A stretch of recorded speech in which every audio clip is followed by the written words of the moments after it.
আগামীকাল বাংলাদেশ ভারত ম্যাচ। এই ম্যাচের মধ্য দিয়ে বাংলাদেশ টি-20 ওয়ার্ল্ড কাপের যাত্রাটা শুরু করবে। ম্যাচটা প্রস্তুতি ম্যাচ হলেও আমাদের জন্য খুব ইম্পর্টেন্ট, কারণ ভারতের মতো টিমের সাথে প্রস্তুতি ম্যাচে যদি ভালো করে গ্রুপ পর্বের ম্যাচটা শুরু করা যায়, তাহলে কিন্তু ভাইয়া একদম বলা যায় যে টপের মধ্যে, মানে একটা সেরা প্রস্তুতি নিয়ে আমরা ঢুকতে পারবো। এই ম্যাচে একটা গুজব ছড়াইছে, এই ম্যাচ নিয়ে একটা গুজব ছড়াইছে, সেটা হচ্ছে বিরাট কোহলি খেলবে না। এই কথাটা যে কে কোন পাশ দিয়ে বের করছে এটা ভাই আমার জানা নাই, কারণ ভারতের মতো টিম বাংলাদেশের সাথে প্রস্তুতি ম্যাচ দিয়ে শুরু করবে এবং সেই ম্যাচটা লাইভ টেলিকাস্ট হবে টিভিতে। এটা বলে রাখি, জিটিভি, টেন স্পোর্টস এবং স্টার স্পোর্ট তিনটা চ্যানেলে এই ম্যাচটা লাইভ টেলিকাস্ট করবে। হ্যাঁ, তো যাই হোক, মেন কথায় আসি, মেন টপিকে আসি, মেন পয়েন্টে আসি। কথাটা হচ্ছে, বিরাট কোহলি খেলবে কি খেলবে না? আরে ভাই, সবাই খেলবে। প্রস্তুতি ম্যাচে নিয়ম হচ্ছে 15 জন প্লেয়ারকেই ঘুরাই ফিরাই খেলানো যাবে, এটা প্রস্তুতি ম্যাচের নিয়ম। আর বাংলাদেশ এত ভালো একটা টিমের সাথে খেলবে এবং ইন্ডিয়া বাংলাদেশের মতো একটা টিমের সাথে খেলবে, সেখানে তাদের সেরা সেরা ব্যাটসম্যানদেরকে যুক্তরাষ্ট্রের নতুন স্টেডিয়ামে, যে স্টেডিয়ামে ইন্ডিয়া তাদের চির প্রতিদ্বন্দ্বী পাকিস্তানের সাথে খেলবে, আর সেই স্টেডিয়ামে বাংলাদেশের মতো দলের মানে বলা যায় পাকিস্তানের মতো একটা পেস অ্যাটাক টিম হচ্ছে আমাদের কিন্তু বাংলাদেশ। এটা কিন্তু আপনাদের মানতে হবে, যেখানে মুস্তাফিজ, তাসকিন, হ্যাঁ, এরপর হচ্ছে শরীফুল, তারপর হচ্ছে আমাদের তানজিদ হাসান তামিম, হাসান মাহমুদের মতো পেসাররা বল করবে। আমাদের পেসাররা কিন্তু এখন খারাপ না ভাইয়া। আপনারা হয়তো আমাদেরকে মূল্যায়ন না করতে পারেন, আপনাদের হয়তো মূল্যায়ন দিতে না পারেন, কিন্তু আমাদের পেসাররা এখন কিন্তু ভাই বিশ্বের সেরা পেসারদের সামনে দাঁড়িয়ে আছে। মানে on of the best pace attack এখন বাংলাদেশের, এটা আপনাদের স্বীকার করতে হবে। একটা সময় আমাদের পেস বোলিং নিয়ে আমরা খুব হতাশায় ছিলাম, খুব পিছনে ছিলাম, কিন্তু এখন কিন্তু ভাইয়া সেটা নাই।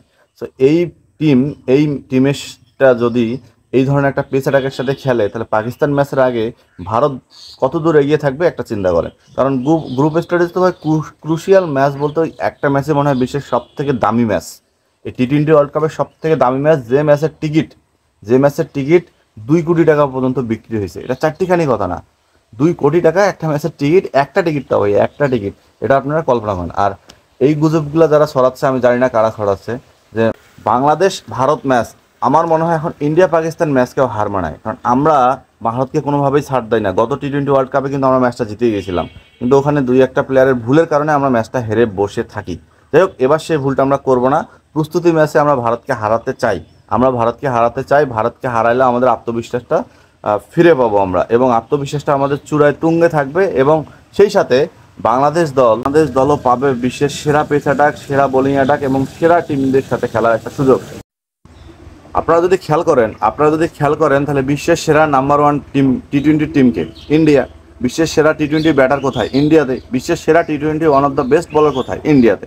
তো এই টিমের সাথে যদি আমরা প্রতিযোগিতাপূর্ণ ক্রিকেট খেলতে পারি এবং আমাদের ব্যাটাররা বোলাররা যদি সমান তালে লড়তে পারে, হ্যাঁ, আমরা ম্যাচটা হারতেও পারি, হারার সম্ভাবনাটা বেশি আছে, কিন্তু তারপরেও কম্পিটিশন করে যদি আমরা হারতে পারি, মানে ভালো খেলাটা, দেখা যাচ্ছে 2 রান 3 রানে হারছি, বা বোলিং করার সময় লাস্ট ওভারে গিয়ে হেরে গেছি, টান টান উত্তেজনাপূর্ণ ম্যাচ, ঠিক এইরকমভাবে যদি আমরা ম্যাচটা খেলতে পারি, প্রস্তুতি ম্যাচটা, তাহলে আমি মনে করবো বাংলাদেশ সেরা প্রিপারেশন নিচ্ছে। হ্যাঁ, হইতে পারে আমরা ইউএসের সাথে খেলছি, ইউএসের কন্ডিশন বুঝছি, ইউএসের সাথে হেরে গেছি ভাইয়া, ওটা পরের চ্যাপ্টার, ওটা আগে অতীত চ্যাপ্টার চলে গেছে ভাইয়া, ওটাকে আমরা আর বর্তমানে টানবো না। আমাদের টি-20 খেলা, টি-20 ওয়ার্ল্ড কাপ খেলা শুরু হয়ে গেছে, আমাদের টি-20 ওয়ার্ল্ড কাপ বিশ্বকাপ এখন শুরু হয়ে গেছে। আমাদের আগে যা হয়েছে আমরা সেটা ভুলে যাব, আমাদের আগে যেটা হয়েছে সেটা ভুলে যাবো। মনে রাখবেন, ইন্ডিয়া ম্যাচে কিন্তু আমাদের লিটন কুমার দাস ফর্মে ফিরবে।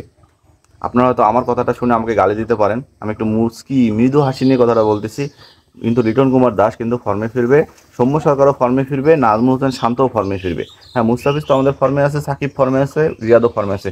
টপ অর্ডার 3টার মধ্যে 2টা যদি আমাদের ক্লিক করে, তানজিদ হাসান তামিম তো আছেই, তাহলে কিন্তু আমরা ম্যাচে পুরো একদম হাল ধরতে পারবো। যাই হোক, ইন্ডিয়াকে নিয়ে বলার তেমন কিছু না, তারা সেরা টিম, কিন্তু বাংলাদেশকে নিয়ে বলার অনেক কিছু আছে, সেটা অনেক কিছু ভিডিওতেই বলছি, কারণ আপনারা জানেন, আপনারা বুঝেন, আপনারা জানেন আমাদের বুদ্ধিজীবী ক্রিকেট বোর্ডের, আমাদের সোনার বাংলা গর্বিত টিম হচ্ছে আমরা বাংলাদেশ টিম। আর সেই টিমের খেলা কালকে, আমরা সবাই খেলা দেখবো, সবাই বাংলাদেশকে সাপোর্ট করবো।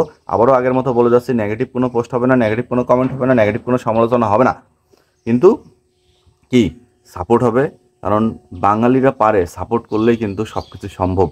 হ্যাঁ, ঠিক আছে, এখানে আর একটা কথা বলার দরকার, যে ভাইয়া, বিরাট খেলুক, রোহিত খেলুক বা যাই খেলুক, বাংলাদেশকে জিততে হবে, জিতে কিন্তু বিশ্বকাপ, টি-20 ওয়ার্ল্ড কাপ বিশ্বকাপের মিশনটা শুরু করতে হবে।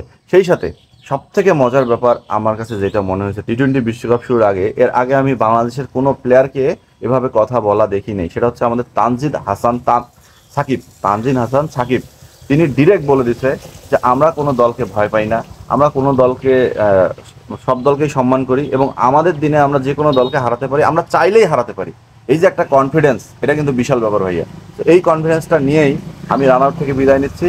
কালকে খেলা হবে, কালকে বাংলাদেশ জিতবে, এটাই আমাদের কামনা থাকবে। সেই সাথে রান আউট চ্যানেলটিকে সাবস্ক্রাইব করবেন এবং যারা পেজে দেখতেছেন তারা পেজটিকে ফলো দেবেন।